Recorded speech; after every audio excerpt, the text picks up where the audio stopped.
Hola, en esta clase vamos a estudiar el Evangelio de Lucas. Ya que hemos estudiado los otros evangelios sinópticos, Mateo y Marcos, vamos a ver brevemente el Evangelio de Lucas antes de seguir con el Evangelio de Juan. Entonces vamos a quedarnos hoy con la introducción al libro de Lucas. Primero, el autor. Técnicamente, el Evangelio de Lucas es anónimo, es decir, que el texto mismo no nos dice quién es el autor. Pero la tradición de la Iglesia ha sido que fue escrito por Lucas, el médico y compañero misionero de Pablo. El Nuevo Testamento menciona el nombre de Lucas 3 veces, en Colosenses 4:14, Filemón, versículo 24, y 2 de Timoteo 4:11. Y en cada uno es Pablo que está mencionando a Lucas como uno de sus compañeros. Además, Lucas es distinto porque, a diferencia de los otros evangelistas, él es un gentil, como Pablo indica en Colosenses 4. El propósito y audiencia del Evangelio. En Lucas 1, 1 al 4 tenemos el prólogo o la introducción del Evangelio. Y en este pasaje Lucas nos da varios detalles importantes acerca de su Evangelio. Vamos a leer Lucas 1, 1 al 4. Puestos que ya muchos han tratado de poner en orden la historia de las cosas que entre nosotros han sido ciertísimas, tal como nos lo enseñaron los que desde el principio lo vieron con sus ojos y fueron ministros de la palabra, me ha parecido también a mí, después de haber investigado con diligencia todas las cosas desde su origen, escribírtelas por orden, oh excelentísimo Teófilo, para que conozcas bien la verdad de las cosas en las cuales has sido instruido. Entonces, varios detalles importantes aquí. Primero, el propósito de Lucas se expresa claramente en la frase para que conozcas bien la verdad de las cosas en las cuales has sido instruido. Ahora, no sabemos quién fue Teófilo, pero es un nombre griego, no judío. Entonces, Teófilo fue un gentil. El saludo, oh excelentísimo Teófilo, indica que probablemente es un oficial, quizá un oficial romano y quizá un buen amigo de Lucas. Y es claro que Lucas escribe su evangelio para aclarar la verdad sobre lo que Jesús hizo, cosas que Teófilo ha sido enseñado. Entonces parece que Teófilo es un cristiano, quizá un convertido recién. Además, es probable que Teófilo no fue el único lector del Evangelio. Probablemente Lucas lo escribió para que otros lectores gentiles también leyera el Evangelio. Ahora, en este pasaje podemos concluir unas cosas interesantes, importantes acerca de Lucas y su Evangelio.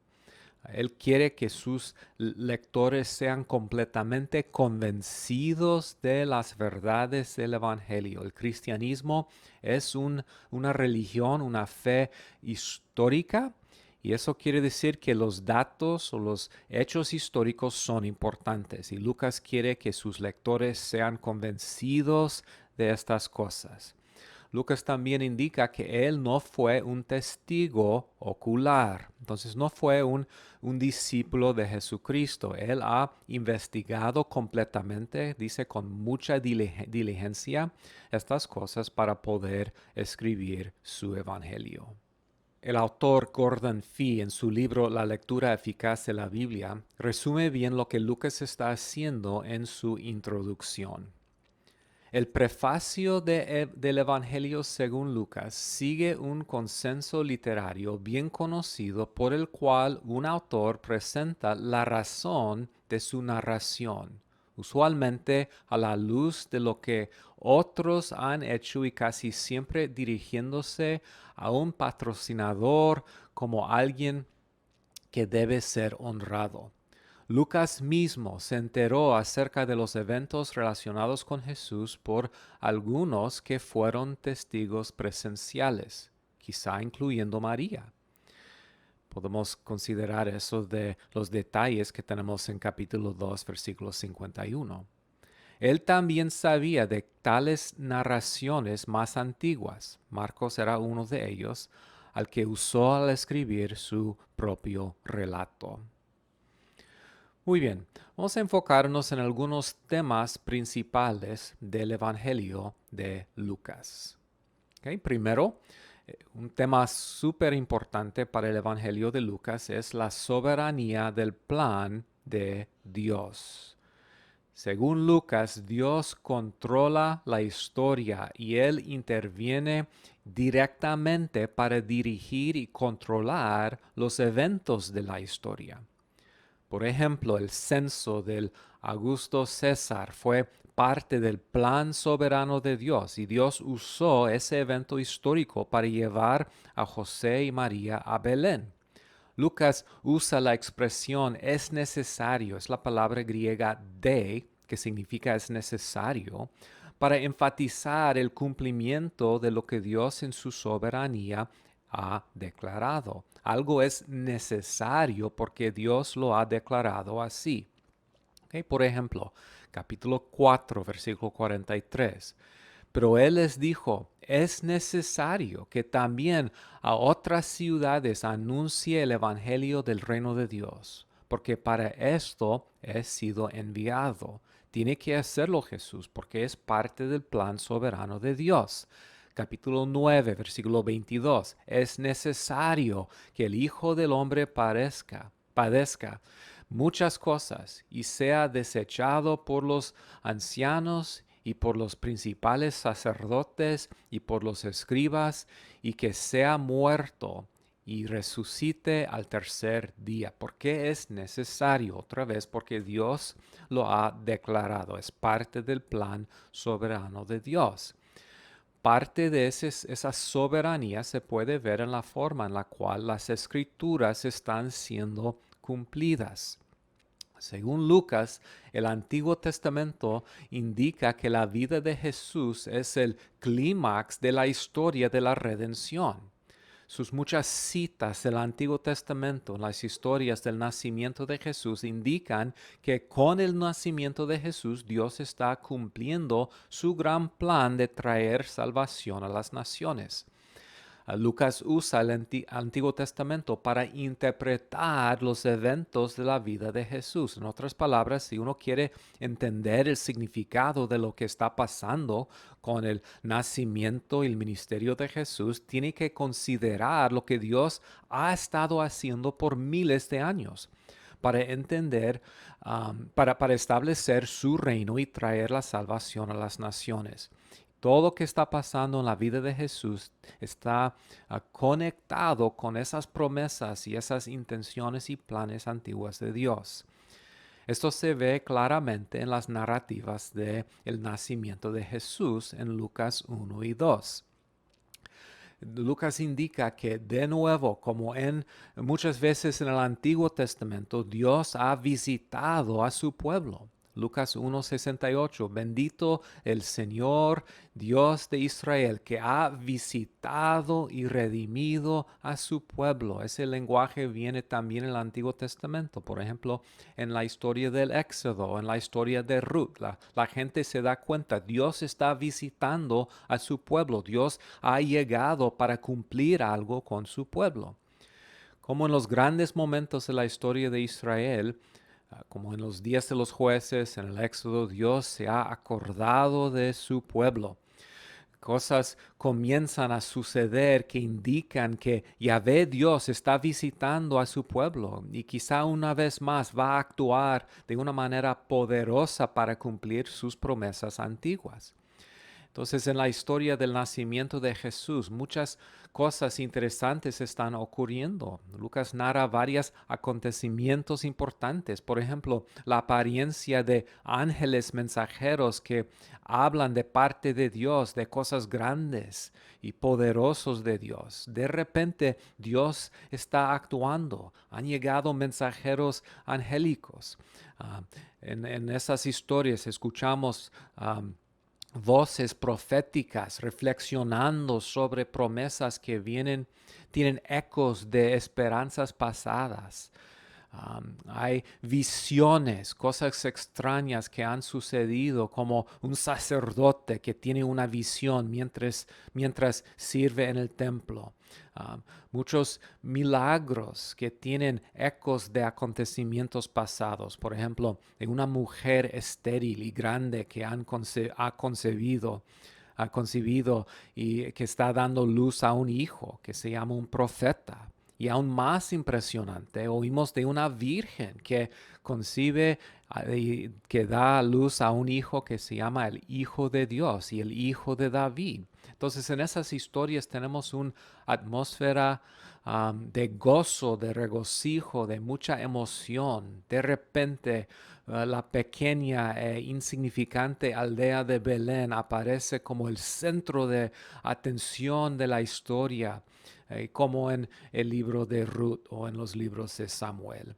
Entonces, Lucas narra su historia de una forma que nos causa pensar en las historias del Antiguo Testamento. Ahora, con la llegada de Jesús y con esas promesas, Dios está haciendo lo que hacía hace miles de años. Entonces, para explicar los detalles de la vida de Jesús, Lucas regresa al Antiguo Testamento para encontrar las palabras, el vocabulario y los conceptos necesarios para interpretarlos. Por ejemplo, en capítulo 3, versículos 4 al 6, como está escrito en el libro de las palabras del profeta Isaías, que dice, voz del que clama al desierto, preparad el camino del Señor, enderezad sus sendas, todo valle se rellenará y se bajará todo monte y collado, y los caminos torcidos serán enderezados, y los caminos ásperos allanados, y verá toda carne la salvación de Dios. Entonces la venida de Jesús es el cumplimiento de la promesa antigua de Isaías, de la venida futura de Yahvé, de Jehová, para establecer su reino. Capítulo 4, versículos 18 y 19. Jesús dice, el Espíritu del Señor está sobre mí, por cuanto me ha ungido para dar buenas nuevas a los pobres. Me ha enviado a sanar a los quebrantados de corazón, a pregonar libertad a los cautivos, a visitar a los ciegos, a poner en libertad a los oprimidos, a predicar el año agradable del Señor. Entonces la expectativa profética incluía la esperanza de que el hijo davídico, el Mesías, haría milagros y traería un nuevo éxodo para el pueblo de Dios. El año agradable del Señor fue el año de jubileo. Los profetas esperaban un gran jubileo escatológico futuro en el cual el pueblo de Dios sería libertado de su cautiverio. Entonces, según Lucas, Jesús está cumpliendo eso. También Lucas termina su evangelio enfatizando eso. En capítulo 24, versículos 25 al 27 dice, entonces él les dijo, oh insensatos y tardos de corazón para creer todo lo que los profetas han dicho. ¿No era necesario que el Cristo padeciera estas cosas y que entrara en su gloria? Y comenzando desde Moisés y siguiendo por todos los profetas, les declaraba en todas las escrituras lo que de él decían. Entonces Lucas está conectando los eventos de la vida de Jesús con el Antiguo Testamento. Todo lo que está pasando es parte del cumplimiento del plan de Dios. Otra énfasis de Lucas es que Jesús ha venido como el Salvador del mundo. Las palabras salvación, salvador y salvar se usan más en Lucas y en Hechos que en los otros evangelios. Mateo usa esas palabras 15 veces, Marcos usa esas palabras 16 veces, Juan 8 veces, pero Lucas 48 veces. Las palabras Salvador, salvación, salvar se usan mucho por Lucas para enfatizar que Jesús ha venido para traer salvación al mundo. La salvación es un rescate, es el lenguaje que viene del Éxodo cuando Dios salvó, Dios rescató a su pueblo del reino de tinieblas, de Egipto y del rey Faraón. Pero el Antiguo Testamento esperaba un gran rescate futuro que salvara a gente de todas las naciones y las traería al reino de Dios. Y Lucas está diciendo que estas cosas están sucediendo, se están cumpliendo. Lucas enfatiza la salvación de pecadores. Lucas 19:10 es un versículo clave para el libro. Lucas dice, porque el Hijo del Hombre vino a buscar y salvar lo que se había perdido. Eso es el propósito de la misión de Jesús, salvar a los perdidos. Jesús vino para traer salvación. Entonces, cuando leemos el evangelio de Lucas, debemos tomar en cuenta la importancia de la salvación de Dios y notar cuántas veces Lucas hace referencia a la salvación que Jesús ha traído. Otro tema importante en Lucas es la llegada y la presencia del Espíritu Santo. Más que cualquier otro evangelio, Lucas enfatiza el papel del Espíritu Santo en la vida y ministerio de Jesús. Ahora, ya sabemos que Hechos enfatiza mucho el poder y la presencia del Espíritu Santo para cumplir la misión de los apóstoles. Pero esa énfasis no comenzó en Hechos, comienza en el Evangelio de Lucas, donde vemos que el Espíritu Santo es activo en el ministerio de Jesús. Capítulo 1, versículo 35 dice, respondiendo el ángel le dijo, el Espíritu Santo vendrá sobre ti y el poder altísimo del Altísimo te cubrirá con su sombra, por lo cual también el santo ser que nacerá será llamado Hijo de Dios. Entonces, el Espíritu que fue activo en la creación en Génesis 1 también será activo en la concepción virginal de Jesús. Entonces, desde el principio del Evangelio vemos al Espíritu Santo como alguien bien activo en cada momento, cada detalle del ministerio y la vida de Jesús. Cada parte de esa historia tiene que ver con el Espíritu Santo, igual como el segundo tomo, que es el libro de Hechos. Capítulo 3, versículo 16 es otro ejemplo. Respondió Juan diciendo a todos, yo a la verdad os bautizo en agua, pero viene uno más poderoso que yo, de quien no soy digno de desatar la correa de su calzado. Él os bautizará en el Espíritu Santo y fuego. Entonces Juan dice que el ministerio de Jesús tendrá su poder de la presencia del Espíritu Santo. Capítulo 4, versículo 1. Jesús, lleno del Espíritu Santo, volvió del Jordán después de su bautismo y fue llevado por el Espíritu en el desierto. Luego, después de su tentación, capítulo 4, versículo 14, Jesús volvió en el poder del Espíritu a Galilea y se difundió su fama por toda la tierra de alrededor. Entonces, en cada paso, cada momento, vemos la presencia poderosa del Espíritu Santo. Capítulo 24, versículo 49 sigue con la promesa de la presencia del Espíritu Santo en los discípulos de Jesús. Entonces, cuando Jesús se va, no sale el Espíritu Santo. Él va a enviar el Espíritu Santo sobre ellos para cumplir su misión. He aquí yo enviaré la promesa de mi Padre sobre vosotros.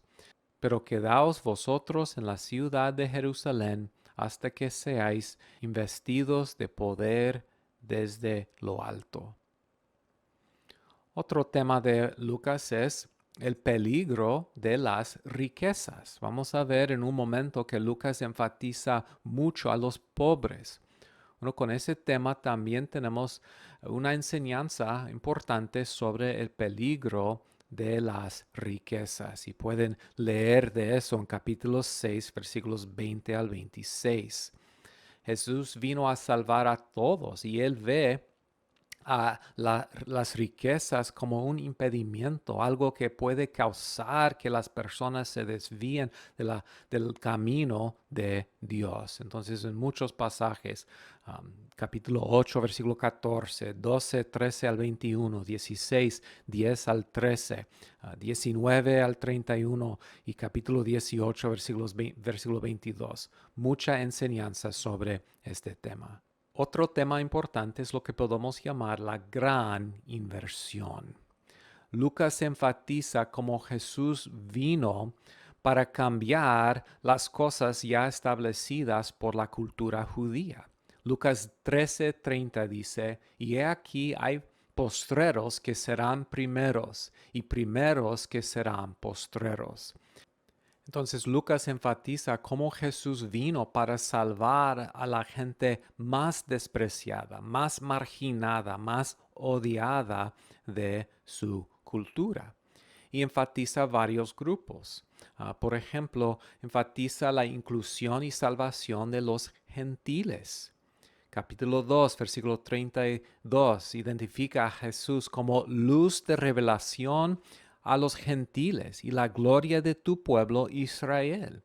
En capítulo 4, versículos 25 al 27, Jesús en la sinagoga de Nazaret habla de cómo en los días de Elías y de Eliseo Dios a veces hizo milagro para gentiles y no para judíos. Y su punto es que los judíos de Nazaret, a quienes él está predicando, van a rechazar a Jesús y que él tendrá que llevar su mensaje a los gentiles.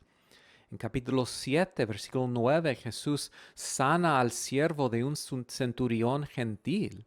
¿Y qué dice Jesús? Al oír esto, Jesús se maravilló de él y volviéndose dijo a la multitud que le seguía, os digo que ni aun en Israel he hallado una fe tan grande. Los gentiles también están recibiendo el mensaje del Evangelio. Los pobres, otro grupo marginado que Lucas enfatiza. En el mismo sermón en Nazaret, Jesús cita a Isaías 61.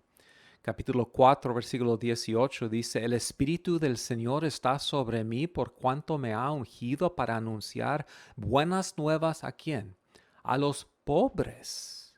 Capítulo 7, versículo 22. Entonces les respondió a los enviados, vayan y cuéntenle a Juan lo que han visto y oído. Los ciegos ven, los cojos andan, y los que tienen lepra son sanados. Los sordos oyen, los muertos resucitan, y a los pobres se les anuncia las buenas nuevas, cumpliendo la promesa de Isaías 61. El Mesías es el Mesías también para los pobres. Otro grupo son los recaudadores de impuestos, los pecadores también. En capítulo 6, versículo 27 al 32, Lucas explica cómo Jesús llama a Leví para ser un discípulo, un hombre odiado por su cultura.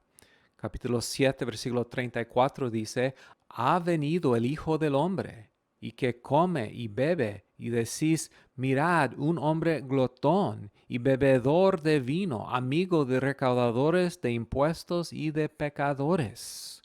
Jesús vino también para salvar a ellos, los enfermos. Lucas es un doctor y tiene un interés en los enfermos, pero él escribe de cómo Jesús también cuida a los enfermos. En el mundo antiguo los enfermos eran un grupo más marginado, se consideraban impuro e inmundo y Jesús vino también para salvar a los enfermos. Tenemos varios reportes de eso en Lucas, capítulo 4, versículo 40, dice, al ponerse el sol, todos los que tenían enfermos de diversas enfermedades los traían a él, y él, poniendo las manos sobre cada uno de ellos, los sanaba.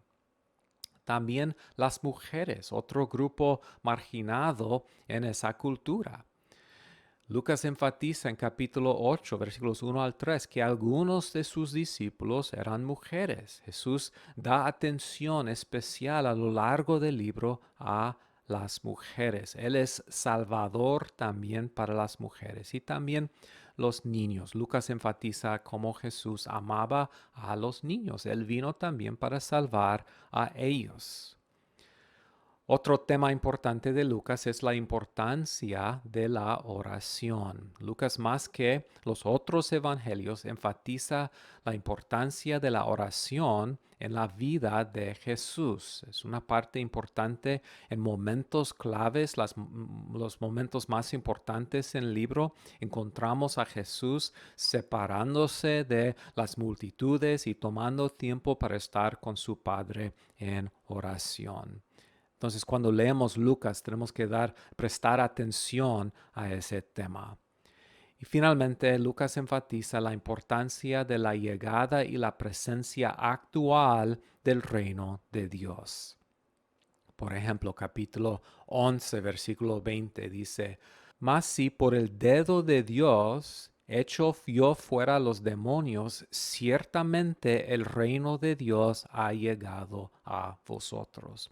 ¿Por qué están pasando estas grandes cosas? ¿Por qué podemos ver la presencia poderosa de Dios en la persona de Jesucristo? Bueno, es porque con la venida, con la llegada de Jesús el Rey, el reino de Dios ha llegado. El reino profetizado en el Antiguo Testamento, y es un reino de poder, un reino de transformación. Y eso se puede ver en la presencia de Jesús, en todos sus milagros y en su enseñanza. Muy bien, la única cosa que quiero enfatizar es la estructura de Lucas. Más que los otros evangelios, Lucas tiene una estructura geográfica y cronológica. Entonces, mientras Marcos y Mateo, por ejemplo, mezcla los eventos y no nos da una narración muy cronológica, Lucas es más cronológico en su forma de escribir su historia. El ministerio de Jesús empieza en Galilea y termina en Jerusalén, donde él fue crucificado. Entonces podemos ver cómo en los primeros 4 capítulos tenemos la preparación para el ministerio de Jesús, luego el ministerio de Jesús en Galilea. Okay. Después de ese ministerio en Galilea, tenemos una historia muy larga del viaje de Jesús de Galilea a Jerusalén. Y en esa sección de capítulo 9, versículo 51 hasta capítulo 19, versículo 27, Lucas nos da mucha información y mucha materia nueva. Entonces, él incluye en esta sección, que es otra vez el viaje de Jesús desde Galilea hasta Jerusalén, nos da muchos detalles, muchas historias únicas que no se encuentran en los otros evangelios. Entonces, el libro tiene que ver con un gran movimiento desde Galilea, pasando por Samaria, llegando a Judea y luego Jerusalén. Y finalmente la historia termina con Jesús en Jerusalén. Allí tiene su conflicto, su pasión y su muerte, y la historia termina con la pasión y la resurrección de Jesús. Ahora, algo interesante en Lucas es que la estructura geográfica de Lucas corresponde con la estructura geográfica del libro de Hechos. Este diagrama es adaptado del libro Jesús y los Evangelios por Craig Blomberg. Y Blomberg observa cómo los dos libros, Lucas y Hechos, tienen un énfasis geográfico. Entonces la historia comienza en el libro de Lucas con la historia del nacimiento de Jesús en el contexto de la historia del Imperio Romano. Él habla de cómo hubo un censo en todo el imperio. Entonces comienza en ese nivel. Luego tenemos, como ya hemos visto, la historia de Jesús en Galilea. ¿Okay? Luego la historia de Jesús en Samaria y luego Judea. Luego Jesús llega a Jerusalén. Entonces, el corazón de Lucas y de Hechos es la historia de la resurrección y la ascensión de Jesús. Entonces, podemos ver en Lucas, el fin de Lucas y el principio de Hechos, este énfasis. Aquí tenemos el corazón del libro. Y luego la historia de Lucas en Hechos sigue con esa progresión invertida desde Jerusalén hasta los fines del mundo.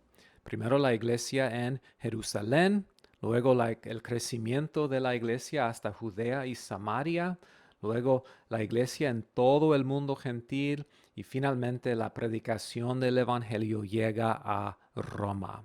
Entonces es interesante cómo Lucas ha estructurado sus dos libros, Lucas y Hechos, alrededor de esa geografía.